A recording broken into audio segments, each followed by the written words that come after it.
इस्लाम में औरत माशी तरीके से बरी ज़िम्मे है और औरत के माशी अगर आप देखेंगे हुकूक वो कई है अल्हम्दुलिल्लाह।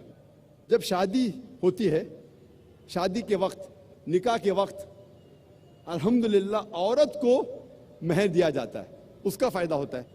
अल्लाह ताला फरमाते हैं सूरह निसा में, सूरह नंबर 4 आयत नंबर 4 में कि आप औरत को शादी में निकाह के वक्त एक तोहफा दो। महर निकाह के लिए फ़र्ज है, महर के बिना निकाह हो ही नहीं सकता और औरत is on the receiving end, उसे फ़ायदा है।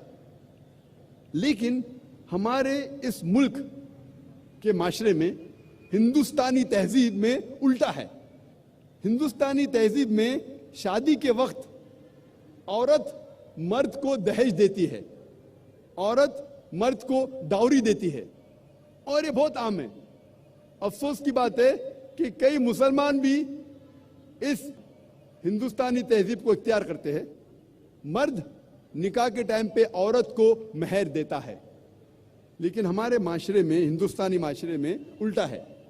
डाउरी औरत मर्द को देती है और उसके मयार के हिसाब से, अगर वो ग्रेजुएट है तो 1 लाख रुपया डाउरी दहेज, अगर इंजीनियर है तो 5 लाख रुपया, अगर डॉक्टर है तो 10 लाख रुपया, 1 मिलियन रुपीस, जैसे भेड़ बकरियों को बेचा जाता है मंडी में।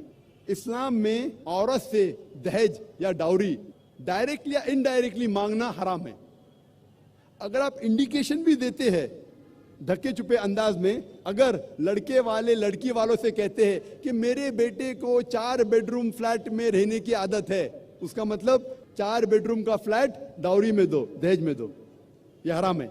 या कोई कहे कि मेरे बेटे को मर्सिडीज कार में घूमने की आदत है, यानी इनडायरेक्टली धक्के छुपे अंदाज में आप कह रहे हैं कि मुझे मर्सिडीज कार चाहिए दहेज में।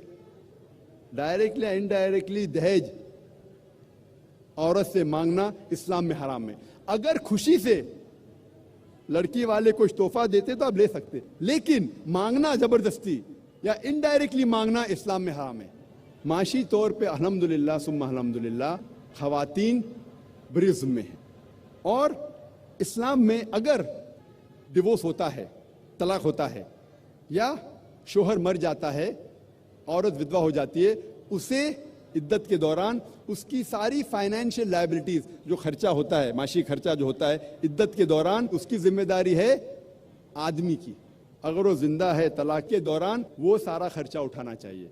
अगर उसका इंतकाल हो गया तो उसकी दौलत में से वो इद्दत के दौरान सारा खर्चा मर्द के दौलत में से औरत का ख्याल रखा जाता है। और अगर वो पेट से है, हमल से है, तो जब तक बच्चा पैदा होता है उस टाइम तक सारा खर्चा आदमी को उठाना चाहिए। और अगर बच्चा पैदा होता है और बच्चा है तो जब तक बच्चा बालिग होता है उसका खर्चा उठाना चाहिए मर्द को। ये है इस्लाम में ख़वातीन के हुकूक। और अगर कोई शख्स का इंतकाल होता है तो उसके इनहेरिटेंस में अल्हम्दुलिल्लाह औरत का भी हिस्सा है।